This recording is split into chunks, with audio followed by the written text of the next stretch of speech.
So greetings, and thank you much for coming to the talk. As you see, this talk is a little bit about where computer security can meet life and death for some people, actually a lot of people around the world. So this is one thought to begin with from the book 1984. We'll talk a little bit about a character named Winston Smith, and this guy, his job was to make sure that everything in the current and past was fitting with the government line. So when the government changed its policy, if the government had a new ally, if the government had to change its ration of chocolate for everybody, he would go back and he would change all the government forecasts. He would change the agricultural production statistics and all of that. So there's a lot to think about, I think, in these two lines. Just one more thought before we begin. You know, if you're in a situation where you feel like people aren't telling you the truth, and that what you're seeing on the news and hearing on the radio is not quite right, you can imagine how this would ring true as well, and you would perhaps spend your entire life actually searching for some part of the truth, which, as we'll see, I think probably applies to all of us, no matter where we are in the world. So greets from 101, that's the name of the presentation. Greetings, and 101 is it was the room in 1984 where the bad people go, right, in order to be reprogrammed. I'm Kenneth Gears. I don't have a cool intro like Johnny does, but I guess I can say that I've been overseas a fair bit, including in some countries that are fairly authoritarian. And I've never been to a place that I didn't like, and I hope to go to many more places before it's all over. The book 1984 is very interesting. The government information warfare, I would say, against its own people, right? Constantly spinning the truth, constantly keeping the truth, perhaps from its people, and inventing stories to support its positions. They use technology in the novel, and so that's why, you could compare it to, thinking about the internet and where it's going for the future. And one of the things I'm going to say in the presentation is we don't really know the future. We don't know where we're going, and, it's really up to all of us to help shape the future and for the better. There's a Ministry of Truth that's in charge of lies, and there's a group called the Thought Police that's going to catch people who get too clever and make sure that they are retrained. So there's a technology in the novel in the form of two-way telescreens in and out of apartments and houses. And then there's Room 101. So let me show you a short video clip from the beginning of the movie. So I'm not going to play spoiler for you, but it starts with an alarm clock.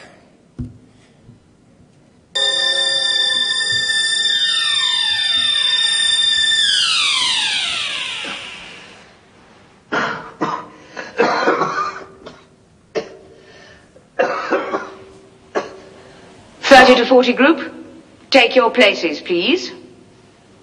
Right. Let's see which one of us can touch his toes. Right over from the hips, brothers and sisters, please. 1, 2. 1, 2. 1, 2. 1, 2. Smith? 6079 Smith W. Yes, you. Bend lower. You're not trying. Watch me.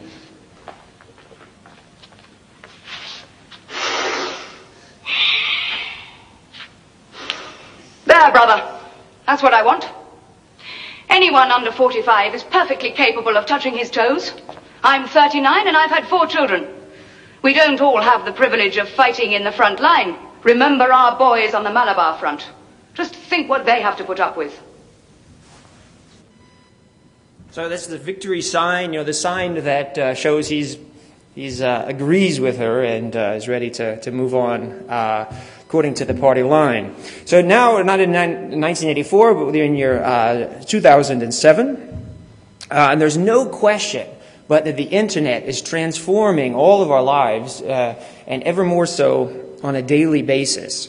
We're going to talk a little about traditional media and how newspaper and the printing press and the radio and television is a lot different than what the internet is is and is becoming. Essentially, in this day and age, everyone has a printing press and a radio transmitter in your own room. And so governments, especially the ones we're going to talk about, are very conscious of that and are actively taking measures to limit the power of what you can do with a computer and an internet connection.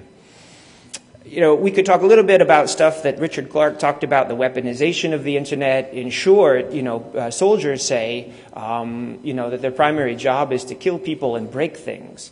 And I think we're getting very close to the internet being a weapon in and of itself. You see that the Air Force has created a cyber command just recently. And then criminal repression and pursuit we'll talk about. So let's say you're advising a despot, right? You're advising a dictator. My guess is probably one of the first things you should say to him is that you shouldn't trust the internet. There are various ways in which, if you're in control of an authoritarian regime, you want to keep control of the information space. There's some funny examples. In Turkmenistan, the guy actually started naming the months after members of his own family. Right? And so that is one way to do it. In Kyrgyzstan, we actually see the government actively running denial of service attacks when it doesn't like what it sees on the news. One of the things you can advise a leader to is that there is good reason for censorship. I mean, there's crime, right? There's bad people, there's crime. The thing is so the government is going to need to build some kind of a capability to chase criminals and to keep order. But the fact is, having that power in hand, it can use against its political adversaries. Now, among the tactics that you would recommend are that your leader could carry on a discussion with his or her people in an unaltered and direct fashion. And deny that to the adversaries. And then you would say that the internet can actually help in this regard, especially in one-party states, especially in authoritarian regimes that control everything. They control telecommunications. So they control DNS, they control the top-level domain, they control the routers and the switches, and they can route everything if they want into and out of a national-level proxy. It's very important, both in terms of surveilling the people and also manipulating traffic when so desired. Now, it's pretty simple. Cyber tactics, involve, reading packets. But you can also delete. You can black hole stuff you don't like, right? But then it gets ever more sophisticated and ever more sneaky in actually modifying packets to say different things. Whenever you see things, of course, you could call law enforcement. And then in cyberspace, there is even more plausible deniability than there is in the physical world. Because people don't readily have the ability to check, where the packets are coming from and whether they have been altered en route all the time. Now, in terms of international politics and human rights, we're going to look at the example of Zimbabwe. And in Zimbabwe, essentially, I was there in 1991, and it was called by most people that I met there the best country in Africa. Now it's generally thought to be the worst country in Africa. Now, the fact that one guy, through power politics, can do that in 15 years and still have the respect of a lot of people on the continent it testifies to the fact that you have to be pretty terrible abuser of human rights before you need to sweat that it's going to affect your position as head of state. So with the internet, none of us really has access to the entire internet. And in the authoritarian countries where things are heavily filtered, you're actually going to see that you're going to see a tiny slice of the internet. You're going to see few true international sites. And the sites that are in the local language, that's key. The language where the people speak the local language, those are going to be heavily regulated, heavily taxed. You have to register and re-register and re-register. Now, going back to the issue of some countries needing or wanting censorship for cultural or political reasons, at least some countries, even though they're heavily censored, you find that they're a bit more open about it. And so at least the discussion then is on whether or not and at what level censorship should take place. There's a lot of challenges to filtering the internet. It's not easy. It's super complex. You're going to have political adversaries coming after you. You're going to have internal adversaries coming after you and external adversaries. And then keeping watch on something like the internet is just a ghastly task, as most people in here know. It's hard enough to watch your home network, much less an enterprise and much less a country. There's a couple of ways to filter internet traffic. We'll just talk about two in this presentation, but essentially, say a denial of sin. And this is not difficult to do because the dictionary is actually designed, has certain, it'll say vulgar next to certain words. And so those are words, you know a lot of them. But I think my mother is here, so I won't say any of them. But they're easy enough to go through, even for a programmer, and find these words and to deny their entry into the information space. The problem, though, is that a lot of words have more than one connotation, and so blacklists that are developed through keywords really need to be double-checked by real people. Otherwise, how in the world in, say, Saudi Arabia do you search for a good recipe on marinated chicken breasts? Right? It's not going to come up. Or if you have a contact in Middlesex County in England, that too is going to be in MapQuestable. Programming and politics. So words in context are a lot more difficult for computers to understand than single words by themselves that have a negative connotation associated with them. It's hard enough for people to understand when they read a political think piece or an op-ed column what the author is getting at. It's impossible for a computer. You really need a subject matter expert there who's expert in every facet of life within the country. And as you can imagine, in the internet era with so many billions of packets flying around every second, this is impossible. And especially in countries that are authoritarian, and as you get to the countries that are one-man show, it's not going to happen. So a despot, they're very difficult balance to make between, say, giving them enough information or too little information. A couple of strategies of blacklisting, and one example of that is, the two strings, royal family and corrupt, should never really appear in the same sentence, right, unless there's a not before the corrupt. And again, you should have subject matter experts verify all this to make sure. So a lot of them are going to go to whitelisting, right? And whitelisting is essentially saying you can go to these websites and no more. So I'm going to give you one page that has politics, one page that has sports, one page that has the weather, a little bit of pornography, and we're done, right? So in other words, you want to visit a site that I've never heard of before and the system hasn't seen before, it's going to be automatically denied. Now, I'll finish the presentation on the human factor. This is not the last slide I'm talking about later on. So we've talked a little about the supply side. So this is the demand side. You can actually affect the demand side greatly through intimidation, right? Whether that's physical or virtual. A lot of us will have a banner that pops up on the screen as you sit down to your computer reminding you that somebody out there may be watching. And security personnel, as far as what say a government would want to hire, traditional skills are no longer adequate. You're going to need people who are modern day law enforcement, modern day spies, modern day administrators. Kind of have 4 commandments here if you want to help a despot set up a network.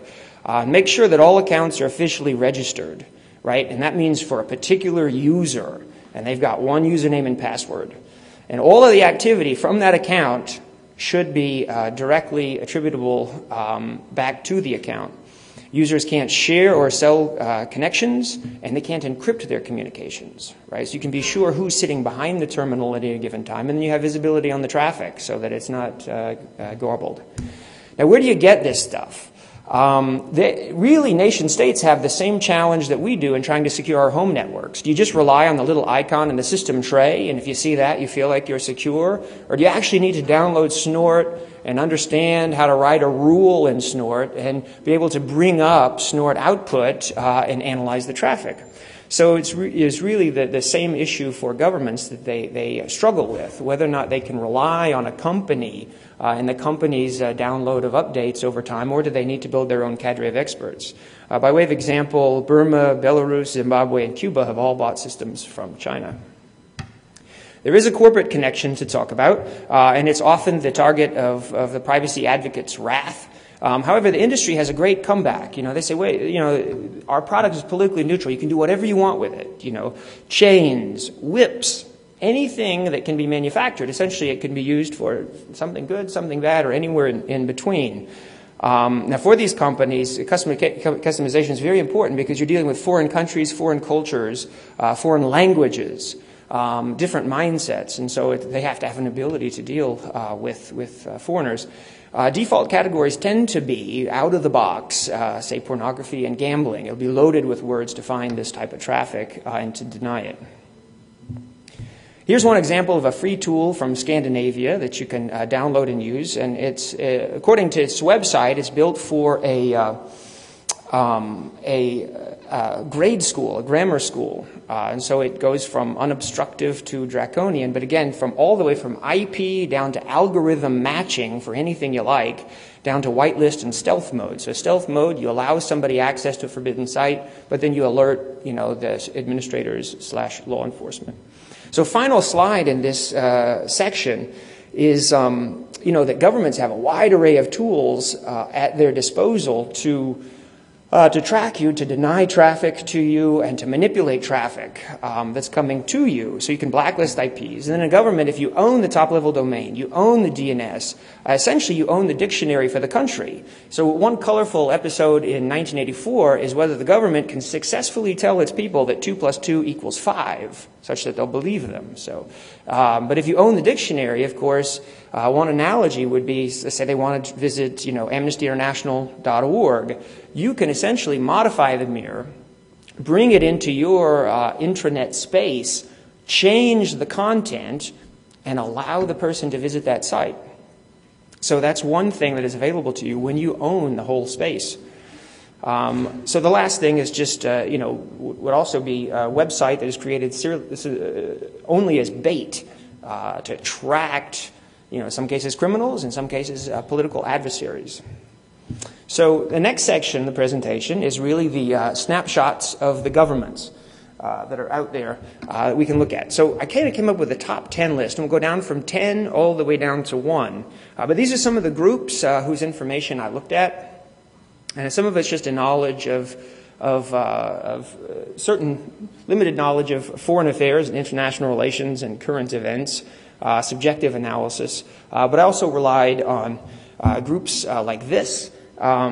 This is pretty simplistic. So Freedom House, they're dividing the world into essentially 3 groups: free, partially free, and not free.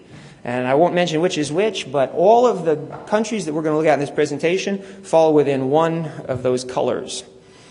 Reporters Without Borders, they have every nation state in the world sort of racked and stacked according to freedom of the press. So you start in Scandinavia, as you can imagine. But also noteworthy is Eastern Europe. So some of those countries are really focusing hard on integrity in getting the legal things right, in impressing the EU, impressing the United States. And so you can see some of those countries on here. So who would guess that Slovakia is number 8, right? Now we're going to be down at the bottom of the list. So most of these countries are going to be the countries that we're looking at. But I'll move on so I don't give them all away. Number 10 is Zimbabwe. Now, Zimbabwe, as I mentioned, has gone seriously downhill over the past 15 years. That's Robert Mugabe, who is still in power in the country. Found this posting on the internet. October 20, 2006, he met with his version of the CIA and essentially gave them directions. He said, look, these people in our country, they're sending out bad information. They're making us look bad in the world. I need for you to infiltrate the ISPs, monitor their communications, and find these people who are sending out negative information. There are some cyber cafes there, as you can imagine, in Africa, and get in there as attendants, as surfers. You're going to need some computer training, but I need you to find these people. Another strategy on their part is essentially route everything through one telecommunications firm. So there's a couple of countries like this that had some state and some private firms. Essentially in Zimbabwe, they're trying to route everything through sort of legal and other types of intimidation. They're trying to route all the traffic through the pro-government telecommunications firm. That essentially accomplishes 2 things. One, you get visibility on all the traffic But then two, the profits are all going to come into government coffers more so than they would otherwise. So they've set up the Interception of Communications Bill, and essentially they're requiring, as in Russia, this was big in the news a few years ago, a system called SORM, right? And essentially they went out to the telecommunications firms and the ISPs, and they said, doesn't matter, you're going to allow our internal security to come in and plug in this box. So sit down, shut up, and plug it in, and we're going to be able to bring it back. So no court challenges and really significant expenses. They sort of put the burden of the cost on the ISPs. We'll just look at a defacement for each country as we go through. If there is one that's at the political level, at the government level, here's a Brazilian evangelical group that defaces websites, Command Tribulation, that got a Zimbabwe page. Number 9 is Iran. Pretty fascinating because Iran is, I guess the first thing is that phenomenal growth of the internet, just unbelievable. You have to imagine, if you're the government, what this may look like to you. But over the course of about 10 years, it's going to go for next to no connections to the internet, almost to everybody being connected to the internet. So, 10 years in the big scope of things is a blink of an eye. So you're going to have everybody being able to connect in some form or fashion to the internet. So what they've decided in Iran basically is to block things they don't like. And they use Islam as a guide, at least that's the way they explain it. So Muslim values are emphasized, especially if it's in Farsi, so the native language. But typically you won't be able to find porn, anonymizers, and a lot of stuff on politics have been cut out. Blogging is huge in Iran. They're very computer savvy in the country. And although they try to have a lot of rules and regulations on journalists and news media, the web is still the most trusted source by far, and people are excited about reading news on the web. And indeed, even legislators have gone onto the web to be openly critical of their own government. So that's pretty positive and sort of puts them at number 9, at the high end of our numbers. And then the users are net savvy. There have been websites that have been shut down, and they're quickly mirrored both internally and externally. And so people can still access the content in other ways. One of the system administrators, as soon as he received the government blacklist for the week, he posted it on the web. He's so angry with it. Like I said, blogging is huge. They've even accused the CIA of using the blogs to undermine the government. There's been one death threat against an Iranian blogger. And here is the president's blog. So this is pretty cool. He's got a message to the American people. He's got a question here, so you can vote on whether or not you think the current structure and mandate of the United Nations is correct. In other words, is it good that only some powerful countries and winners of the Second World War have the veto right at the UN, right? Then he's got a couple letters there, one from the United States and one from England. So this is a Turkish defacement of an Iranian site and using a Native American theme. So I just think that is pretty cool. Number 8, Saudi Arabia. So just across the Persian Gulf. In Saudi Arabia, the goal is to have a moral internet. And this is really interesting. They have something called the King Abdulaziz City for Science and Technology. And it's a national level proxy. And although they've got a bunch of ISPs in the country, everything runs through here. And the goal of this outfit is to eliminate the negative aspects of the web. So they use caching. So a lot of the sites, if you're in Saudi Arabia and you visit a site, you're not going to be actually going to the site, but you're going to be viewing a cache that is kept at KACST.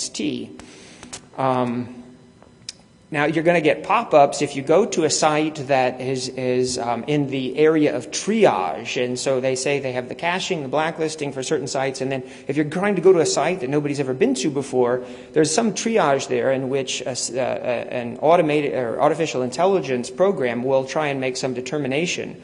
If it's determined to be forbidden, then you'll get a pop-up that says it's disallowed and your request has been logged by the ISP.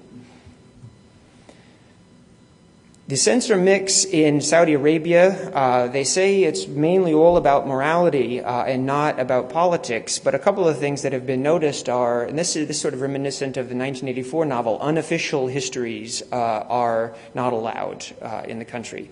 And one really thing I liked was that they have blacklist removal and addition forms. So they say they get about 500 of these a day. Now, so if, let's say you're a Saudi surfer and you're trying to get access to information, it's not allowing you to. You can go to a page and fill it out and say, hey, this is legitimate information. I'm a researcher, I'm a student, I need this information, and it's being blocked. So please unblock it. Now, they say they get about 500 both removal and addition forms every day. And I don't know what the general breakdown would be. I guess far fewer addition forms. But they say no politics, but there's a really interesting case of this London-based opposition group named Mira. And for years, they have been playing a game of hide-and-seek on the Internet. First, it was, a new URL. Then they were port hopping. Then it was, posting information on a new site that would be emailed out, to the readers. And eventually, as I understand it, the government gave up on this group, and they're just allowing the information into the country. So Saudi officials have said, look, this is really difficult to stay on top of. But in particular, in the area of pornography, they say they're not going to give up, and they feel like they have been extremely successful. And one of the things about Saudi Arabia, as we'll see in Cuba in a few minutes, is a very educated citizenry. So the government is actually dealing with very smart, savvy, well-educated people, and it makes it relatively more difficult. In Saudi Arabia, you've got a lot of people who are buying satellites, and so what they're doing is they're just going straight to foreign ISPs and skipping their own ISPs altogether. So here's a defacement from a Saudi and Pakistani associated hacker. Number 7 is Eritrea. And this is an example of a country that obviously less tech-heavy. When I was in Eastern Africa, it's interesting. You go into little villages, and they don't really have a cinema per se, but somebody in the town will have a VCR and a television and charge about a nickel. And the whole, that village and the other villages around, they will all go to that house, and everybody pays a nickel, and they all watch movies. So in Eritrea, a lot of walk-in ISPs, because few people are wealthy enough to afford a computer and internet connection. It was the last country to go online, but they do have a very strong tradition of song and oral histories and stories and so on and so forth that's gradually migrating from the radio to the internet.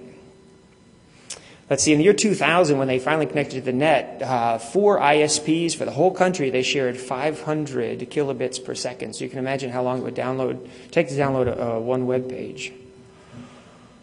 Let's see, so initially, 2000, you could get most opposition websites, although the country was quickly, even though it had been the last online, was really the first country in Africa offline. Since 2001, human rights have been spiraling downhill. No reporters, no NGOs. By 2004, all cyber cafes had been moved to official government educational and research centers. They said it was due to widespread viewing of pornography, but of course diplomats very skeptical of that. Typically today, politics discussed well outside Eritrea. Number 6. Belarus. Very interesting case study because it is a lot of infrastructure there to work with and a lot of educated people, especially in the tech sciences, to deal with. Belarus is a funny country and is very Stalinist still. They still call the security services the KGB, which is really funny in that part of the world because all the other countries around it want nothing to do with sort of that type of Soviet terminology. The president still controls all print, radio, and TV. This particular group under the KGB keeps information security in line. It owns the DNS, therefore website access. They've got one Bell Telecom, and for the same reason as in Zimbabwe, there's essentially 2 reasons there. One's visibility, and one's they don't want anybody connecting outside this because it's very lucrative. And in particular, I read something on VoIP in Belarus. They're terrified of that because one of their main sources of revenue is charging the citizens for telephone calls, and especially really high rates for calls outside the country. So VoIP is strictly prohibited. Let's see, both in 2001, 3, 4, 5, and 6, there has been interesting cyber run-ins with the government websites. When they would post information critical of the president, they wound up going offline. In 2006, a group of people, tried to organize via flash mob. By the time they got together in the city center, the police were already there and arrested all of them. The big event was a cyber showdown last year on Election Day. Now, both the government and the opposition tried to use the internet to their advantage, but the opposition, their constituency was largely youth and was urban. So they were able to connect with their people so much more quickly. The government actually tried to invest in infrastructure because its constituency is elderly and rural. So it was trying actually to get the elderly more wired and to put infrastructure out into the country before this election. But on election day, at least 37 opposition to media websites were down, and the presidential challenger site didn't even work. A week later, when there was demonstrations to protest, the riot police came out. There was a fight. They arrested a bunch of people. On that day, too, the internet was inaccessible from the Capitol. So in this country, according to the NGOs, it's not necessarily comprehensive and all the time, but it's highly selective, and at certain critical points in time, you will see the government shut off access. The president won the election by a wide margin. Here's specifically a defacement of a Belarusian government site that specifically addresses the liberty of expression. The top 5 are much harder cases, I would say, much different than the bottom 5 for this presentation.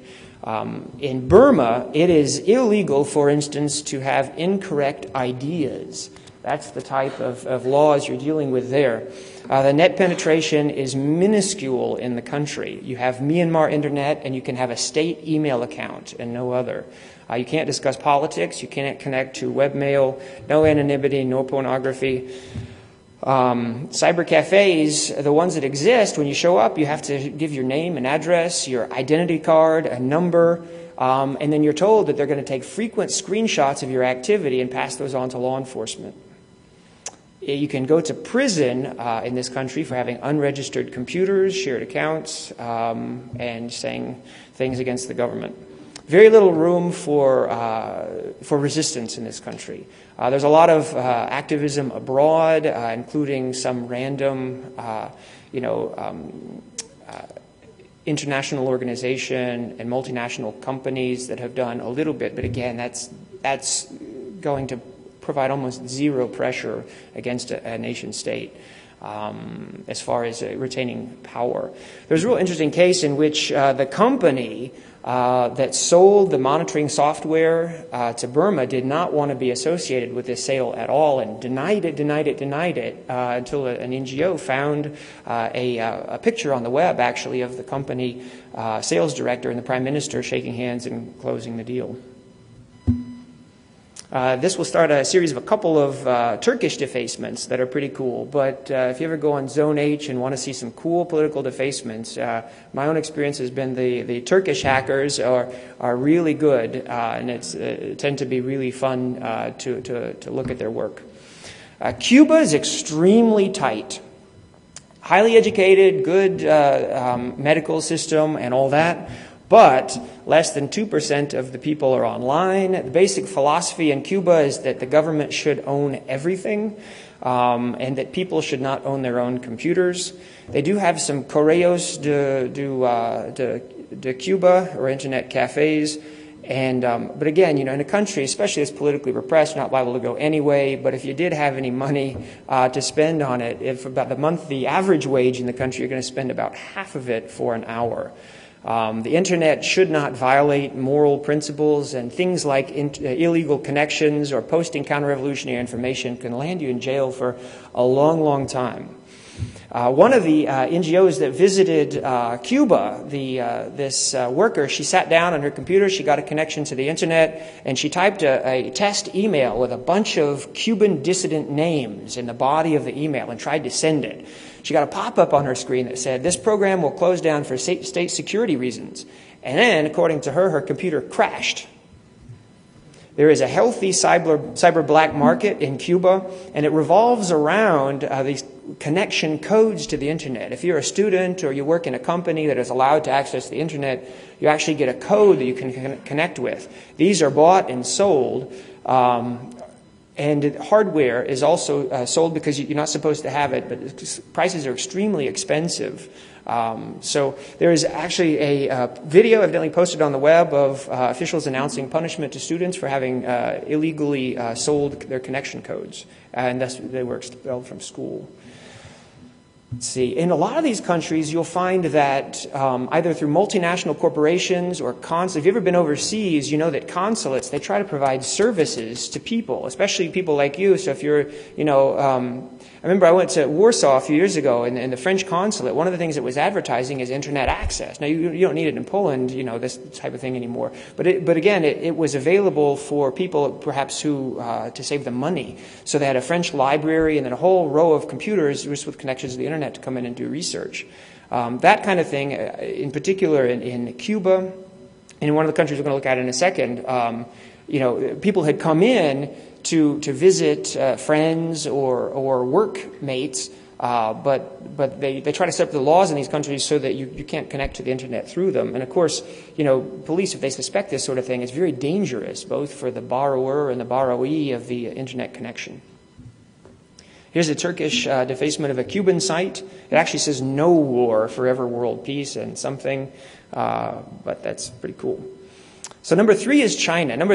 China largely got number 3 because it is the most sophisticated net surveillance. It's not as bad as some of these other countries and completely sort of, keeping a lid on the country, but very sophisticated. These are adjectives that I've seen to describe the Chinese internet. An army of public and private personnel. And one of the things, especially about China, is that looking at their laws, you see massive support for government this, government that, government can do this, government do that. But as far as individual privacy and the little guy and support for the small people, it's really not there. Evidently, that's evidently we're at that stage, and with the internet being the primary mechanism that people are using now to gain information, hopefully that will change. Everybody's heard about the Great Firewall. So if you're in the PRC and you're trying to do searches for things, what you'll generally find a lot of information removed on are things like Taiwan, Tibet, Falun Gong, Dalai Lama, and Tiananmen Square, not surprisingly. Now, just from testing while there, it looks like keywords at the National Gateway are probably blocking the results of searches from arriving back to your computer. Now, it's very sophisticated in this country. So not only are they blocking certain things, but they will be missing web pages within websites, even when statistically they seem to have the same content. So what that tells you is somebody has probably made the decision to block a certain site for whatever reason, while maintaining the overall website intact, and even if it has similar content. And then the other thing that's very interesting is there's been at least a claim that blog entries have been not the cause of blocking or censorship, but actually modification on the part of the government. At the beginning of this year, it was announced by Hu Jintao that there would be a renewed purification of the internet, and that China was falling behind. New technologies, RSS and things were causing them to fall behind the curve. It was affecting the development of socialist culture, and one of the results of that would be one of the tactical moves would be no new cyber cafes in China this year. Cool web defacement of a Chinese government site by a Chinese hacker group. Turkmenistan. So the guy on the top right is named Turkmenbashi. And this was a true personality cult, really anachronistic, I think, for up to the year 2006, to December of last year.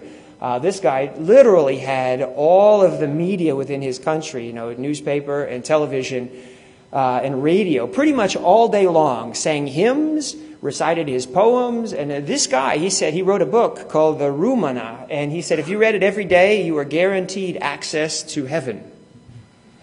So the personality cult came to an end last year, but basically his legacy, almost no internet access, none from home, no cyber cafes, there's a few approved websites, and then some of the statistics that are out there show Turkmenistan basically at the dead last almost in the world, with the exception of number 1, which we'll get to in a second, in terms of IT certifications and net users. So this guy, he died at the end of last year, and they had an election. And the guy, his election, he won the election, Berdi Muhammadov. And this guy, one of his election promises was unrestricted internet access. for the people. And only 2 days after he got into power, he came into power on Valentine's Day, or whatever they call February 14th in Turkmenistan. And only 2 days after he came into power, they had an official grand opening ceremony for 2 internet cafes. And they were at big Soviet Central Telegraph buildings. They announced no censorship, and this Western reporter actually visited, during the grand opening, and he sat down and he said, sure enough, there was no registration required, no photographs, no ID. He said the speed was great, the price may be a little expensive for Turkmenistan, but nobody showed up. So this was the first internet cafes in the history of Turkmenistan, and nobody showed up to take advantage of them.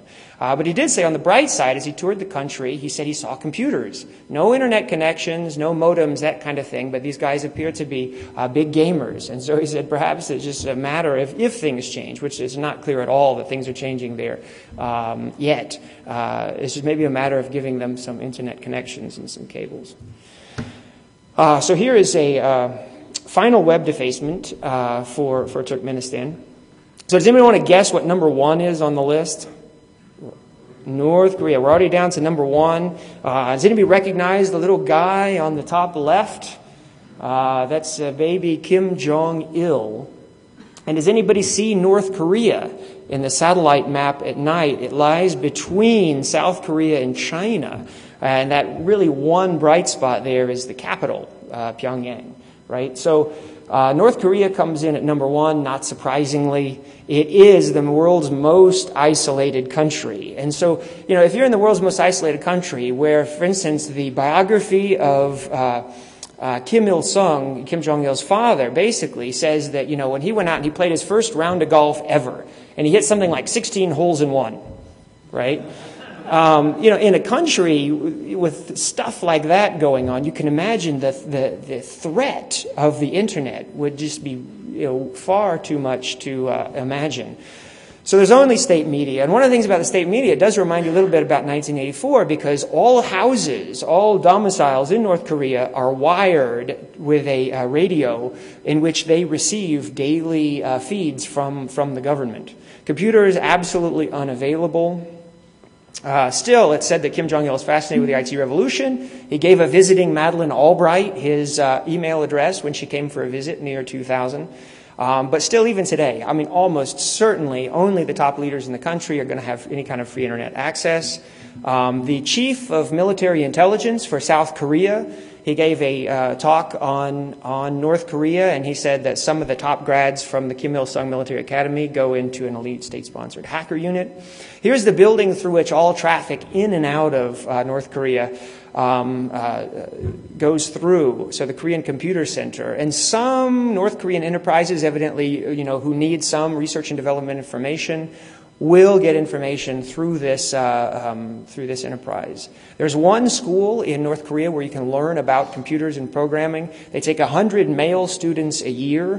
They learn English and programming and no games. They do have instant messaging, evidently. They had a Windows operating system, and I want to say the computers were bought in Taiwan, but no internet access at the school. They got one sort of series of official websites that are hosted in Spain. I visited them a couple of days ago, and you'll be glad to know that currently they had a page that said, introducing not 1, but 2 packages for a trip to North Korea. So two different packages are available today.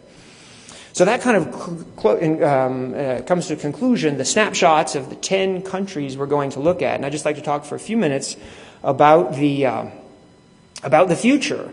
So my guess is cyber control, especially from the standpoint of the government, will continue to be informed primarily by national security perceptions.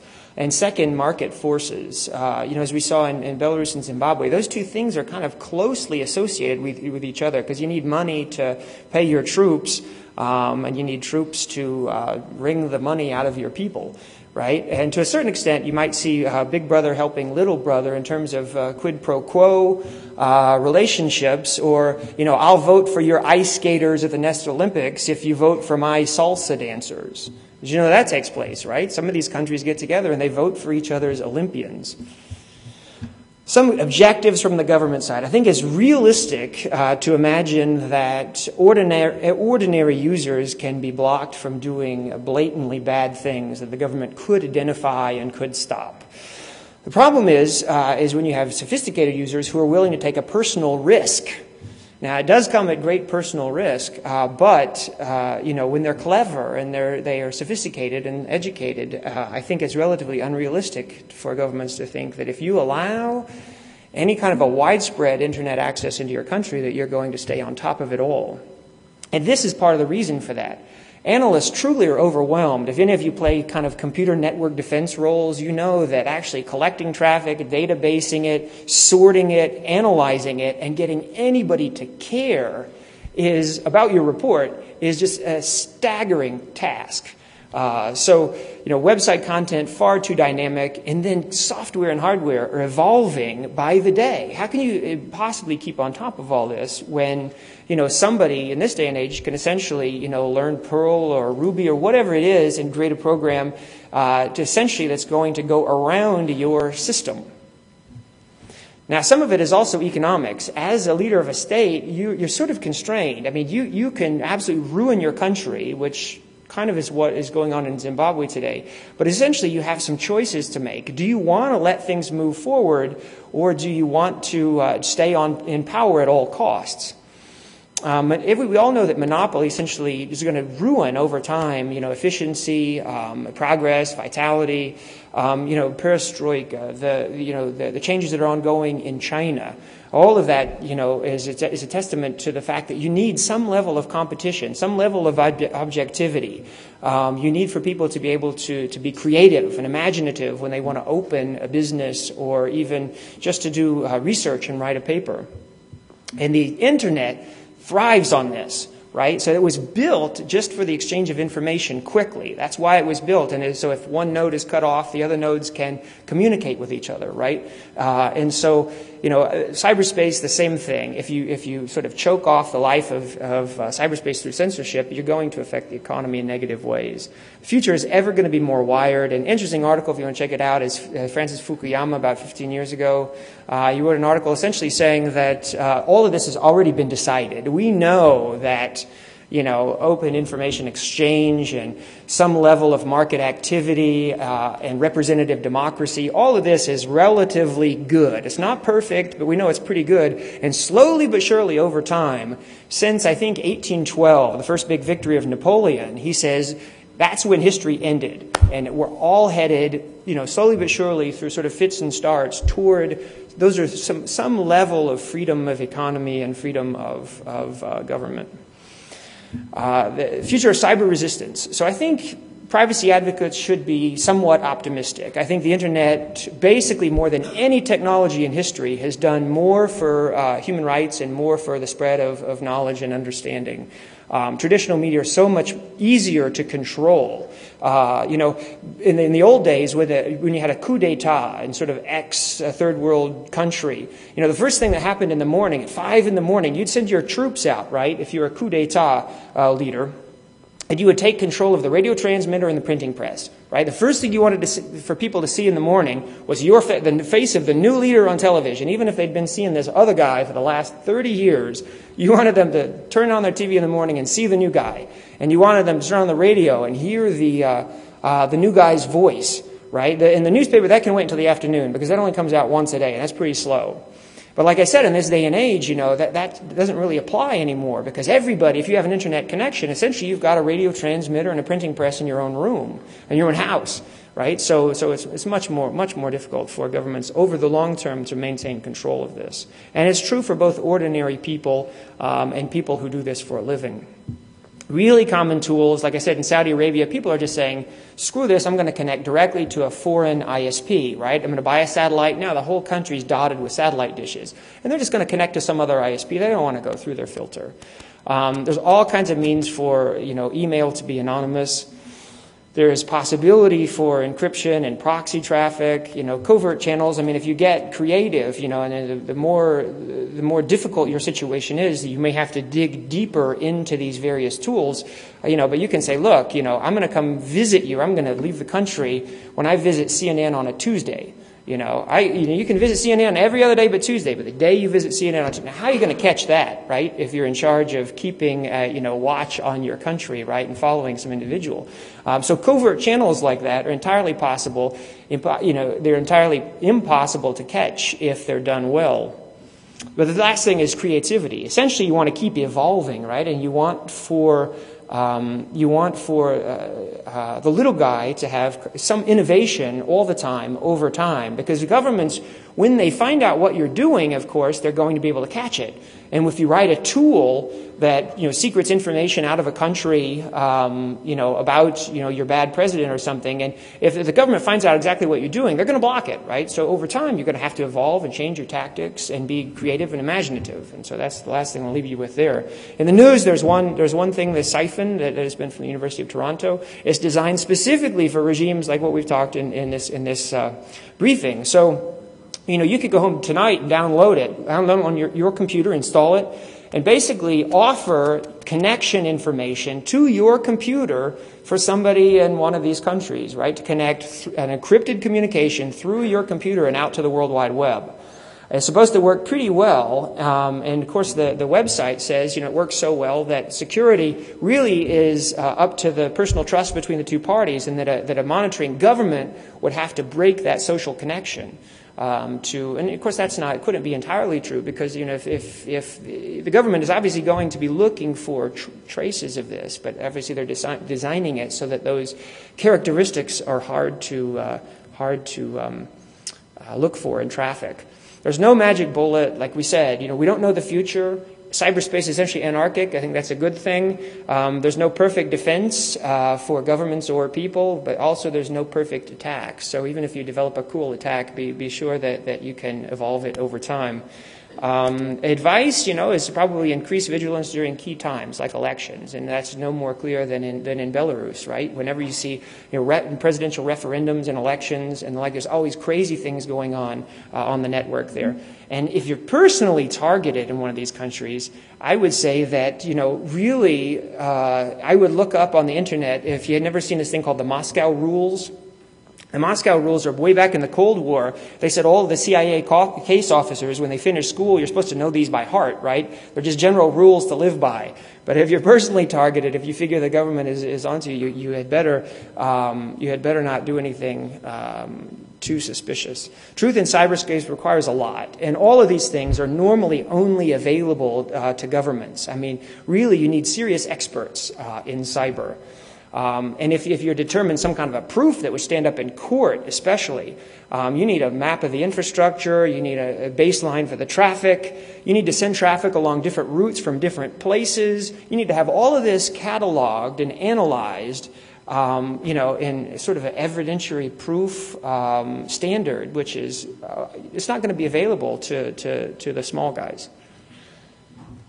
Let's see, the human factor. This is really, I think, the last slide before we'll see just a last 2-minute clip from 1984. But that's people, and that's the important part of all this, which is, you and me and, the rest of the human race. But it's really the key piece in this. I mean, the internet is just technology, right? It's just a thing, but we want it to be doing good work for us and not bad. Even for the uninitiated who don't study this stuff for a living, I mean, latency, the banners, errors, computer crashing, all of that stuff means something. And if you're awake and you're, and you care about these issues, that, you can associate that with things that are going on in the real world. There's always a connection between what's going on in cyberspace and what's going on in the real world, right? So you just have to make that connection, and then all of a sudden you have some idea what's going on.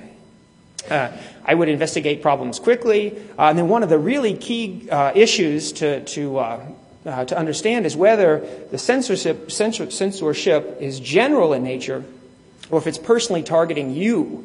And one of the ways to do that is to look at the content and think about, is this content kind of amenable to filtering? Is it, the kinds of stuff that I'm looking for, the kind of stuff I'm including in the body of my email, does anybody know about this? And if I'm not receiving an email that doesn't really look like anybody should know about it, of course, then that may raise some suspicion on your part. Whether it's a legitimate blocking of traffic or a man-in-the-middle attack, it may just be up to you to determine, and you may never have any proof otherwise. So let me show you a final clip here from the movie 1984. Glorious revolution, I had no faith in our future. I forged government announcements and falsified figures quoted for agricultural and industrial activity. As a result of mental disturbance dating from my experiences during the atomic wars, I was a willing subject of Goldstein's influence. I was stubborn and egocentric. When own-life thoughts occurred to me, I reveled in them. I went into the proletarian zones. I had sex with prostitutes. I deliberately contracted syphilis. It was at this time that I made contact with the resistance. I was personally contacted by the arch-traitor Goldstein and ordered to assassinate certain inner party officials. This I did. My agents forged documents and gained entry to the Ministry of Truth. Thought crime is death. Production figures. Thought crime does not entail death. I deliberately passed Thought crime is death.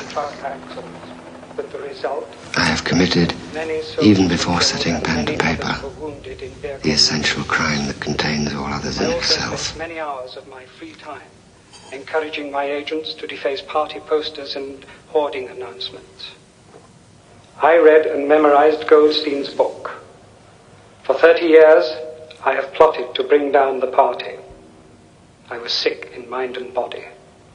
Together with my colleagues, Aronson and Rutherford, I did counterfeit important party documents, including ex-London permits and travel passes, and that by use of these documents, my agents traveled freely throughout Airstrip 1, encouraging insurrection and organizing a massive counterplot to destroy the innermost faction of the Oceanian leadership. Furthermore, I used my position of privilege within the inner party to promote and betray the truth at all times and to suggest wherever possible that our traditional allies in East Asia were in fact our dead enemies. April the 4th, 1984. In my position as chief factory planner, I think. I stole military plans and at vast financial profit sold them to the invasion leadership. To the past, I used or to the future, the attempt to subvert, to an age when thought is free, and so I became both from the age of Big Brother, from the age of the thought police, under his direction. I assassinated a number of from a dead man. organizing Greetings. So you can kind of see how he's found a place that's outside the view of the two-way telescreen with which the government watches him. So I'll leave you with that, and certainly if you have any questions, just let me know. Raise your hand, or you can email me or see me later for coffee and ice cream. You see a lot of people in the hacker scene who are working on these tools that are designed, to provide anonymity, to help support, state firewalls and that sort of thing. And I guess I get the perception that you have a bunch of guys at conferences like this they live in the West, and they don't necessarily have direct experiences with the sort of threat models that are faced by the people that live in some of these states and the actual resources that they have available. And so I guess my question is, is your understanding that people in these things are using a lot of the tools that are coming out of the case where people in this community are making tools that people in these countries are ignoring? Yeah, well, that's a good question. So he's asking, right, are people using these tools that sort of the freedom of information folks are creating in the West? Well, in China, like I said, they just said that, they announced that this would be the year of a repurification of the internet. They couldn't keep up, right? They couldn't keep up with the tools. And I mean, I've like Freegate, for instance. Somebody really wanted me to create a site on Freegate for this briefing for China, saying that, that's allowing, free access to the internet from the PRC. It's hard to say. I mean, but the Saudi officials too, they've said, look, we just can't keep up with this stuff. It's changing all the time and it's too quick for us. And like I said, everybody there are just getting satellite access and they're pointing their satellite somewhere and the government's saying, go on and do it. I think maybe the cases of Belarus and Iran are pretty interesting in that they really seem to be fairly selective. They have the capability. They're allowing a lot of stuff through. They're allowing a lot of some freedom on the part of people, regular people. But it appears that they've got the power to use it when they want to against selected people, and that would probably be true for most governments on Earth, right? I don't know. It's hard to say. I mean, some of these, there's a real wide variety of countries in this briefing. Some of them, they just need a good meal. They need there's a lot more potentially than they need than internet access. But I think internet access is indicative, perhaps, of what freedom is like in these countries and other areas of life. And so it's important to look at. But I know that in Saudi Arabia and in China in particular, both of them have said it's extremely difficult for them to keep up. Now, in Cuba, I just don't think people have the connections to the internet. They just don't have them. And of course, Turkmenistan too. They don't have connection to the internet. So they're probably not using the tools. Of the countries that I've looked at, I would say probably China is a well-known case. Probably Belarus. I'd like to dig more deeply there because, again, you have a lot of infrastructure and you have a fairly sophisticated population. And that just appears to be selective at times, and they've just kind of shut down the whole net going into and in and out of the capital, So, it's hard to say. But I think that it's really worthwhile what these people are doing, especially, if they've got noble reasons for it. Part of the problem, though, I've heard people say this too, that with the siphon tool, somebody I think sent me an article, a couple months ago saying, yeah, they're using it in China. They're using it to surf porn. So I mean, you can't win, right? I mean, all of a sudden you say, well, I developed this tool, and it's essentially not, they're not using it for the purpose I had intended. But that's no reason not to sort of soldier on and try and do the right thing either. Any other questions? Are there any studies that are likely to indicate at what point the government just gives up on the block? Because they're going to have government officials who, let's face it, aren't necessarily the most creative individuals on the planet, and they're trying to block things, and they have people basically everywhere else in the world, like the EFF and underground hacker groups, who are trying to help get past the Great Firewall and similar structures. At what point do they say, you know what, we don't have enough fingers to sting in the dike, we're just going to let it happen? Right. Well, I think that even in this case study, I think the bottom five are a lot different than the top five. They seem to be much tougher nuts, really, to crack.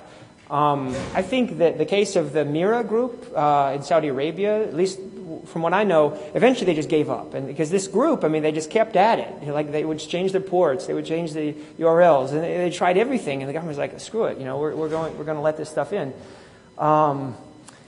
And also, like I said, certain things are easier than others. Pornography seems to be easier. Like the Saudi officials said that they felt like they were near 100% successful in stopping pornography. I can't quite imagine that could be true, but at least what comes through their system. It's funny. I think each one of these case studies probably is vastly different from the other. And I'm not a super expert on any of them. But like with China, I would think, once you get so much infrastructure, but China is different than, I guess, in that it has, like I said, an army of public and private personnel whose only job it is to maintain the system. But in some countries where they have such little amount of infrastructure, perhaps like in Cuba says, nobody's going to have computers, nobody's going to have an internet connection. It's only going to be state period. Otherwise, forget it. Otherwise, you're going to jail. I mean, that's pretty blanket, But when you have a lot of infrastructure, and if you would allow, say, the majority of your people to connect to the internet, I think you're probably lost at that point. You know what I mean? And that may be one reason why China is struggling this year to figure out how it's going to maintain control over the internet, because there's so much infrastructure. People are so educated. People are so focused on probably getting information. In and out of the country. The task is probably monumental. I'm trying to think of other examples, but if you take Belarus, for instance, it appears to be very selective, so the government may not be able to do it all the time. And then they may not be very good at doing it selectively, perhaps like in China. But it looked like in Belarus, they just said, okay, during elections, during referendums, we're just going to shut the net off. Nobody's going to connect. But I mean, that's kind of stupid, right? It doesn't seem like it would be effective to me or work, and it just seems like it's probably counterproductive to your cause. And much more interesting, I think, are the cases in which you have blogs edited and pages within, seemingly same content that are gone. I mean, that's indicative of a pretty sophisticated apparatus. And so we've seen that both in China and Iran. And I think from what I've seen, those are the two countries that have been selling it the most to the little brothers of the world. Those two countries are sort of advising. They're out there selling and advising this stuff. I think maybe they're the two most sophisticated. Censoring governments. Right? Anyone else? Well, thank you very, very much for your time. I really appreciate it. And again, you can always get in touch with me. It's pretty easy, so just let me know. Thanks.